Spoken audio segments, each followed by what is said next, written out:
Audiovisuel FM.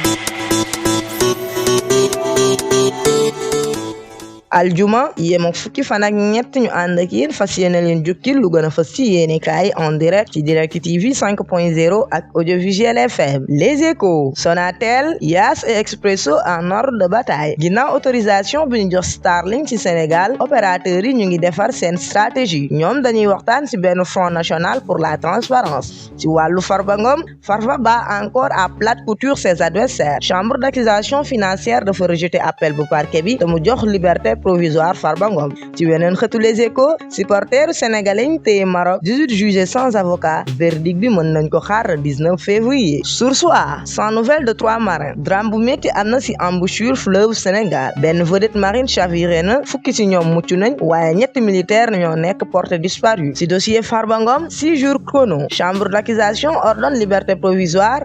Parquet bi am na 6 jours ngir pourvoi en cassation. Walf Quotidien, les étudiants se braquent. Conseil académique UCAD suspendre na amicale yi. Étudiants yi dañoo rejeté ndogal bi. Famille Abdoulaye Ba itam di laaj leeral ci deewu Abdoulaye Ba bi. Ci wàllu marine, 3 militaires portés disparus à Saint-Louis. ñetti militaires lañu gisul fële sa Saint-Louis. Sud Quotidien, Diomaye Faye fixe 3 priorités. Président bi daje na ak gouverneur yi ngir renforcer action territoriale état bi. ñetti priorité yu mag la jël ngir yokk liggéeyu réew mi. Le Quotidien, l'escalade crise universitaire bi gën na métti. Conseil UCAD suspendre na amicale yi. Étudiants Saint-Louis, Bambey ak Ziguinchor dañuy wane seen solidarité. Ci beneen xëtu Le Quotidien, 3 marins disparus au large de Saint-Louis. Le Quotidien tamit mi ngi wax ci procès supporters sénégalais yi ci Rabat. Verdict bi lañuy xaar le 19 février. Enquête dans l'engrenage russe. Rapport bi nee na 17 combattants africains, 14 sénégalais nekk nañu ci conflit russe bi. Ñenn ci ñoom ñàkk nañu seen bakkan, ñeneen ñu téye nañ leen fa. Les étudiants protestent des risques de report de la CAN 2027. Étudiants yi bañ nañ ndogal bi waaye tamit ñu ngi xaar ay risques yoo xam ne mën na am report ci CAN 2027 bi. L'Observateur, Université de Dakar, les sérieuses mises en garde. Def nañ ñaari entretien, ñaari alerte majeure lañu wane. Mamadou Demba Ndour ak David Célestin Faye dañuy wax ne suspension amicale yi mën na jur tension yu rëy ci UCAD. Ci wàllu Farba Ngom, la chambre d'accusation confirme la liberté provisoire. Route sanglante, 7532 accidents, 850 morts, 49 suicides. Bilan boobu la gendarmerie joxe. Le Point Info, cap vers une smart city ancrée dans ses traditions. Mbour dafay tàmbali ay festivités centenaires 1926 ba 2026. Objectif bi mooy def ko smart city bu am modernisation ak économie bleue. Liberté provisoire confirmée pour Farba, 3 militaires portés disparus. Libération, Pape Cheikh Diallo, les secrets de la première affaire. Dossier bi jëm na ci accusation yu métti ak enquête judiciaire. Itam Abdoulaye Ba, une mort d'une violence extrême. Amicale UCAD suspendre na collectif dénoncé na ndogal bi.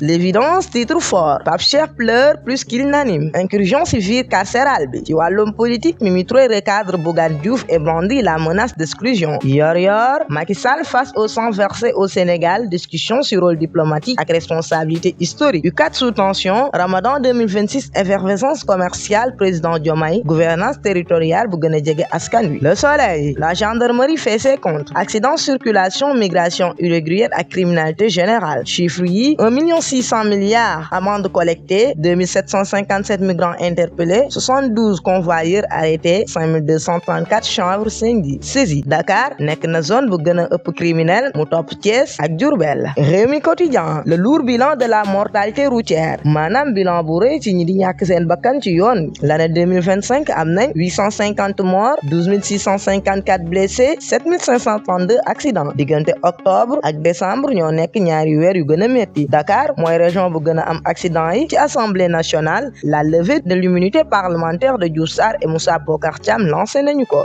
Maanaam yëkkati mbalaanu kiiraayu Diouf Sarr ak Moussa Bocar Thiam lancé nañu ko. L'éveil, lutte contre les infractions cybercriminelles. Lancement d'une plateforme numérique de signalement. Ci l'ONAS, les femmes célèbrent la solidarité et l'engagement social. UCAD, mort d'Abdoulaye Ba, la famille réclame la vérité. Maanaam diw Abdoulaye Ba bi famille ñu ngi réclamer dëgg. Promotion PME ak PMI moo nekk stratégie nationale bu ñu jox entrepreneurs yi. Scoop Quotidien, Ramadan et Carême, le chef de l'État exige un approvisionnement correct des marchés et la stabilité des prix. Cartographie des daara, l'État veut savoir qui est daara et qui ne l'est pas. Manam nguur gi bëgg na xam ñan ñooy daara ak ñaka nekkul. Bilan gendarmerie 2025, 10 405 infractions traitées, criminalité urbaine dafa am solo. Évaluation du phase à Dakar, expert comptable Amadou Aram Diagne di woote ci structuration du secteur informel. Grand Place, autopsie du corps de l'étudiant Abdoulaye Ba, des conclusions médico-légales accablantes. Rapport bi wax na ni contusion thoraco-abdominale, hémorragie sudurale, fracture yu bari 10e à 11e côté, lésions pulmonaires, atteinte au rein ak rat. Lii la autopsie bi wane.